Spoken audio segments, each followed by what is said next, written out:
Hey, a fox. Did you happen to see him? I noticed these properties have a lot of greenery. I guess that's why there's so many rabbits and foxes around here. For sale, huh? It's a beautiful mansion. I wonder what family lived there.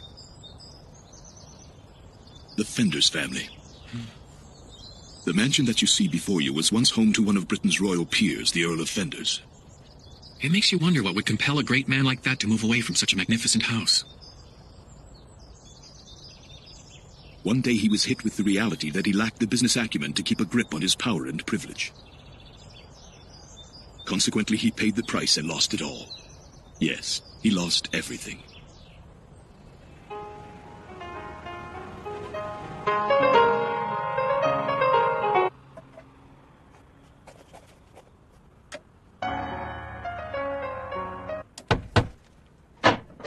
Sir Fenders, there's a call from the producer of WBS Pictures. They're interested in commissioning you to write a composition. Tell them it's not possible, Rosie. You know very well that my schedule is full from now until the autumn. Of course. I'll let them know, sir.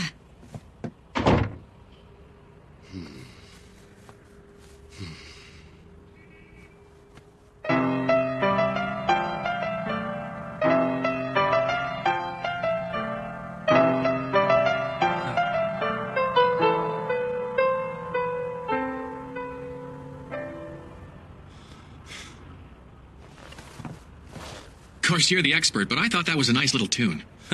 It's not one of mine. Oh? That's from the one and only song my mother composed. I play it when I hit a wall or get frustrated. It helps me to relax. So, your mother was a talented piano player like yourself? Yes.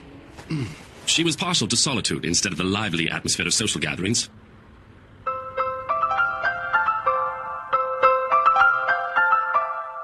She used to play the piano by the window facing the elm tree.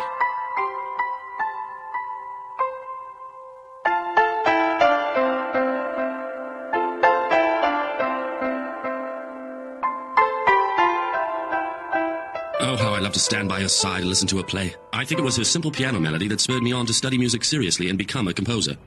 I get it now. The melody you heard your mother play was your personal muse, and later it helped to transform you into Robert Fenders, the popular composer. It was only a year ago that I was running around to companies with my demo tape. And just look at me today, I've never been busier, simply because a few pieces were given some recognition. So, tell me what you found out from the investigation I asked you to do. Of course. First, I should fill you in on the cause of your father's bankruptcy. He was forced to sell all of his property and possessions in order to pay out a substantial insurance claim. It can't be. They let the family go bankrupt from honoring an insurance claim? I knew that father was involved in business with Lloyd's, but I never thought that he'd go under. It's not easy to explain. Lloyd's isn't a regular insurance company. It's more of a market to centralize the underwriters as they engage in their transactions. In other words, this leaves individual underwriters open to unlimited liability in the daily business of insurance coverage. Over the past 10 years, there were several natural and man-made disasters. Even Lloyd showed a deficit, and some underwriters were unfortunately incapable of paying the insurance. And your father was one of those individuals. He was more concerned with the image of his noble family and took on a policy he couldn't afford. He got what he deserves. Is this the first time you've seen a son happy about a father's bankruptcy? No. 10 years ago, he forced me out of the house when I wouldn't give up my ambitions. So, how is father getting along? I bet he's bustling about the financial district trying to raise some capital to start up again. No, he's not. After Lord Fenders lost everything, he moved in with your sister, and every day he leaves her house at 10 in the morning. He takes a long walk and sits on a bench in front of his old mansion. He sits on a bench in front of the mansion. And then what? That's all, Sir Fenders. You're having me on. That man wouldn't just sit there and do nothing about it. You really expect me to be convinced otherwise?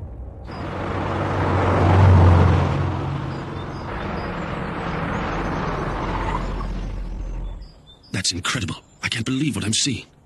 Does he just sit there until sunset? That's right. I've been following him for the past week now, and every day it's been the same routine.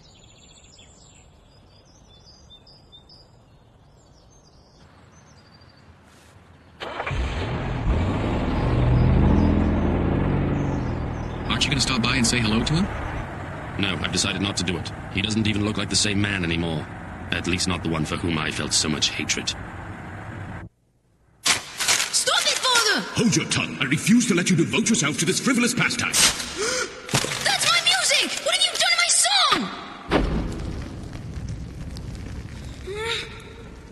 Now listen well to what I have to say, Robert. I'll never approve of your ambitions of becoming a worthless composer. Don't you dare look at me like that. My mind is made up. You're to grow up and be a man who can carry the Fenders name with pride. I've decided to hold on to the piano only because it's a keepsake for your mother. But if you continue to lose yourself in that instrument, you'll leave me no choice but to get rid of it. Stop all this. Be a man. You have many things to do to prepare yourself for when you take over as head of the family. Read some literature, ride horses, take up fencing, train your body and cultivate your mind. Stand up. Take a good look and learn from this tree. This tree has survived harsh winds and pounding rain. It has stood beside the Fenders for hundreds of years. You must grow up to be as strong as this tree and the former heads of the Fenders family. You'll then become a man who can face any adversity. Look, take a look at this tree. Robert!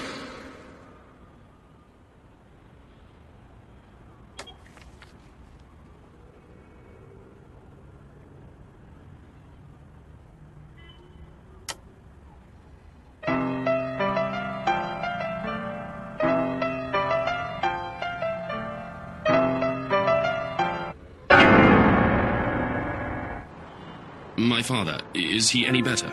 No, he's still the same. He's going there because he wants to watch the tree. Huh? I'm referring to the rather enormous elm tree that used to stand in the garden. I heard that during a terrible thunderstorm, a bolt of lightning struck the tree down, ironically just before the family went bankrupt.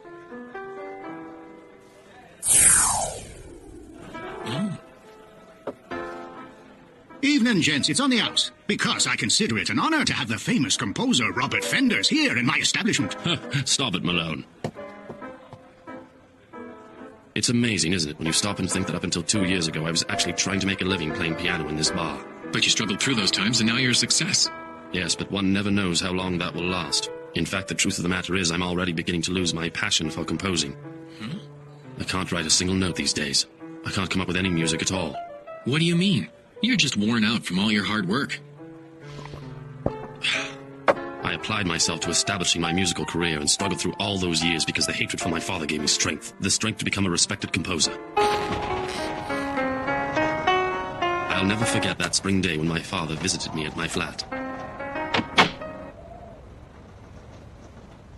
Why are you here? Well, what a charming little flat you're living in, Robert. What's the matter? It's fine. Go on with your composing. Even though I know for a fact it's rubbish that no one will listen to, no matter how much you attempt to promote it. I'd rather hear the sound of a broken washing machine. Well then, now gather up your belongings, Robert. Huh? I'm letting you back into the house.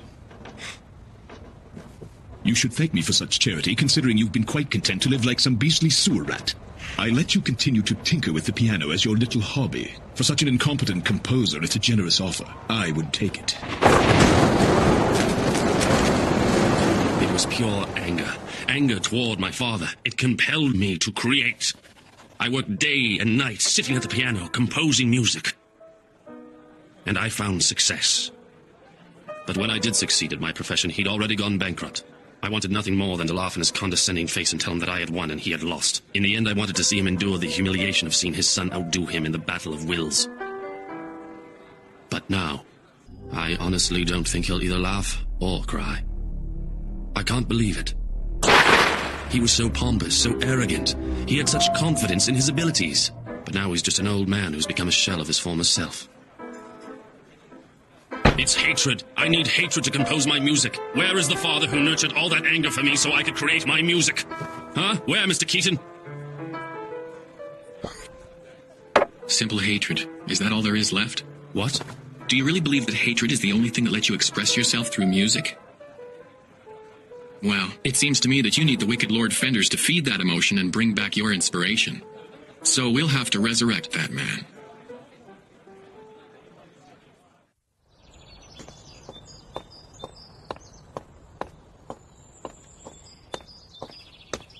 Lord Fenders, how are you doing, sir? Oh, good day, Mr. Greenpark. And to you. I sent you a letter with a business proposition, and I've come here to hear your answer.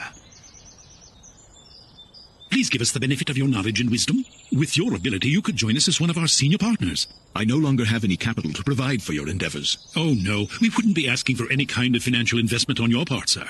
You were an underwriter at Lloyd's for a great many years. What we need is the insight you've gained from your wealth of experience. I'm terribly sorry, but I'll have to refuse, Mr. Greenpark. I don't have the energy to work as a businessman, but I do want to thank you for the kind offer.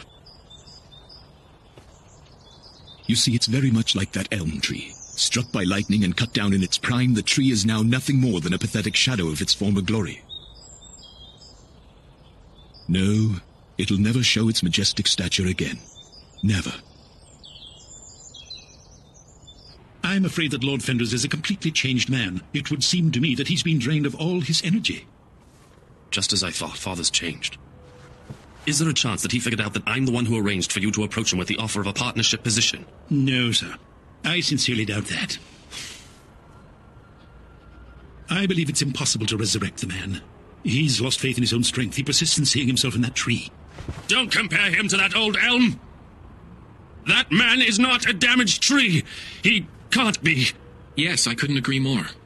Huh? But unfortunately, the sobering truth is that your father can't help but see himself in that way. I've got an idea. Why don't you take the initiative and try to bring the tree back to life? What? Don't be absurd. That elm was struck by lightning and destroyed. How can I? I'm sure there's something only you can do to make it happen. Huh? Listen, Mr. Greenpark, you know I have already refused your business proposition. Well, that's that then. But since you're already here, won't you at least join us for a drink?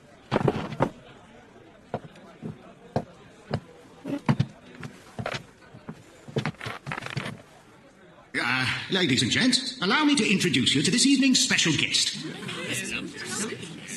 A composer as well as a famous pianist. Huh? Now, let's hear a warm welcome for Sir Robert Fenders.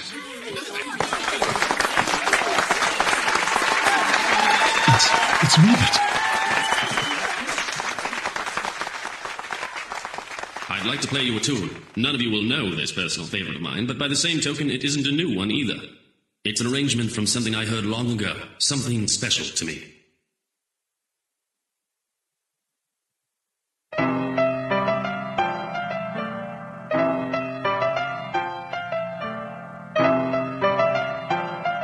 That's a sweet melody. Yes, it is rather heartwarming. The kind of tune that brings back memories.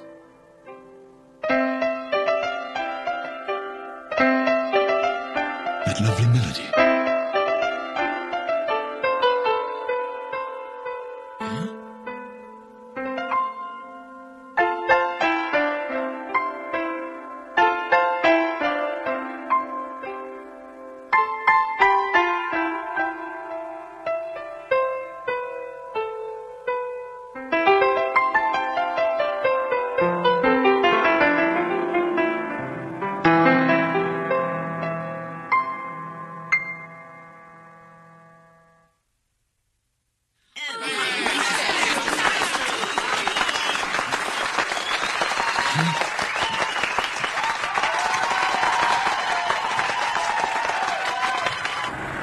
You mean he's there again? He's gone back there just to stare at that elm tree. Are you trying to tell me that my performance has made no difference in the life of that man? I'm sorry, Sir Fenders.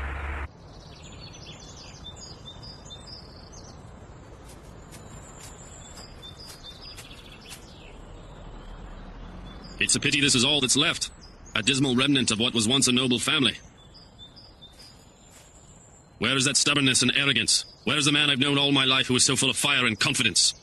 Don't you feel any regret? You're being laughed at by the son you kicked out of your house. Why can't you insult me like you've done in the past? The man I had grown to hate never behaved like such a pathetic coward. No, he was...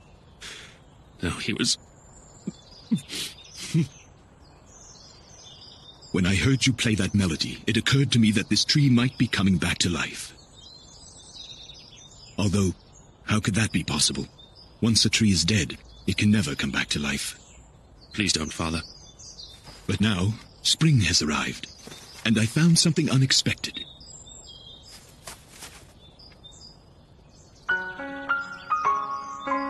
New buds growing. The tree was cut down and scarred by a tragic event, but the root was still alive.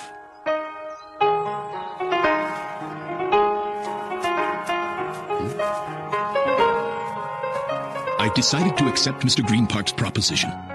I have every intention of rebuilding the Fender's name. But I do not want or need your financial assistance. One more thing. The melody that you played for me was written by your mother. Let's see you try to compose something better than that. you've still got a long way to go.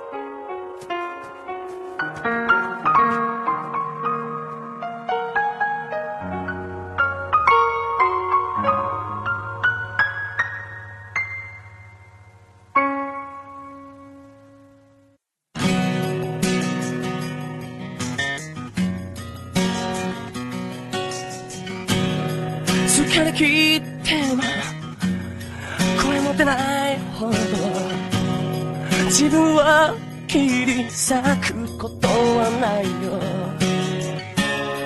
あなたは今ため息こぼす僕に何も言えない日々ほとんど泣いてメリを見つめて坂道登ることに迷いなど感じない時が過ぎる限り僕らは強くなれる。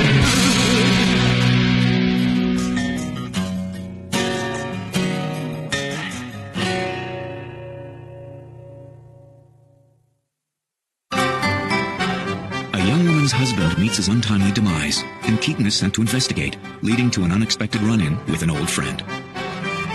Detective Charlie Chapman guards the young widow from a suspected murderer who's still at large. But Keaton discovers evidence that proves even the famous detective himself may be in danger. Next time, A Mansion of Roses.